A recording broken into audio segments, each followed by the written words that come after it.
आई 31st special मस्त starter बनवू ना. चीजी चिकन रोल बनवूया. Wow, cheesy chicken roll. माझ्या तोंडाला पाणीच सुटलंय.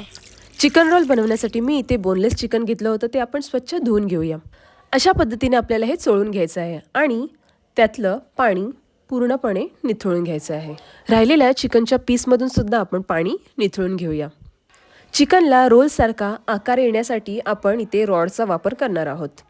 अशा पद्धतीने आपल्याला हलक्या हाताने हे चिकन रॉडच्या मदतीने ठेचून घ्यायचं आहे, जेणेकरून त्याचा आकार मोठा होईल आणि रोल करायला सोपं जाईल. आता आपण एका बाउलमध्ये 3 चमचे फ्रेश क्रीम घेऊया, 1 चमचा आले लसूण पेस्ट, अर्धा चमचा मिरचीचा ठेचा, अर्धा चमचा काली मिरी पूड, चवीपुरतं मीठ आणि कोथिंबीर घालूया. हे सर्व साहित्य आपण एकजीव करून घेऊया. तयार केलेलं मिश्रण आपण ह्या चिकनला लावून घेऊया. दोन्ही बाजूने आपण छान असे ह्याला लावून घेऊया. त्याचबरोबर आपण बाकीच्या पीसेसला सुद्धा लावून घेऊया. आता आपण ह्याला कोळशाची धुरी देऊया. कोळशावर 1 चमचा तूप घालूया आणि मस्त अशी धुरी देऊया. सारणासाठी आपण इथे अर्धी वाटी चीज घेऊया. त्यामध्ये पाव चमचा ऑरेगॅनो, चिली फ्लेक्स, थोडी कोथिंबीर आणि चवीपुरतं मीठ घालूया. आता हे सर्व साहित्य आपण एकजीव करून घेऊया. सारण तर आपल्या इकडे तयार झालेलं आहे. आता हे तयार केलेलं सारण 2 चमचे या चिकनच्या पीसवर घालूया. नंतर हलक्या हाताने हे चिकनचे पीसेस रोल करून घेऊया.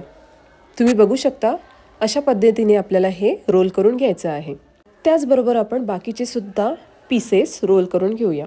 इकडे तुम्हाला एक गोष्ट लक्षात ठेवायची आहे. जेव्हाही तुम्ही हे पीसेस रोल करून घ्याल तर हे सर्व तुम्ही फ्रीझरमध्ये 1 तासासाठी ठेवा, जेणेकरून हे पीसेस थोडे कडक होतील आणि फ्राय करताना त्याचे रोल सुटले जाणार नाही. एका पॅनमध्ये तेल घेऊया. तेल कडकडीत गरम झालं की त्यामध्ये एक एक करून हे रोल आपण फ्राय करून घेऊया. फ्राय करून घेताना आपल्याला गॅस मीडियम टू स्लोवरच ठेवायचा आहे. 3 ते 4 मिनिट झाली की आपण दुसऱ्या बाजूने सुद्धा हे रोल शिजवून घेऊया. आता आपण या चिकन रोलवर चीज घालूया, जेणेकरून त्याची टेस्ट आणखीन छान लागेल. तुम्ही इकडे बघू शकता आपलं चीजसुद्धा मेल्ट झालेलं आहे आणि इकडे चिकन रोलसुद्धा तयार झालेले आहेत. आता आपण प्लेटिंगची सुरुवात करूया.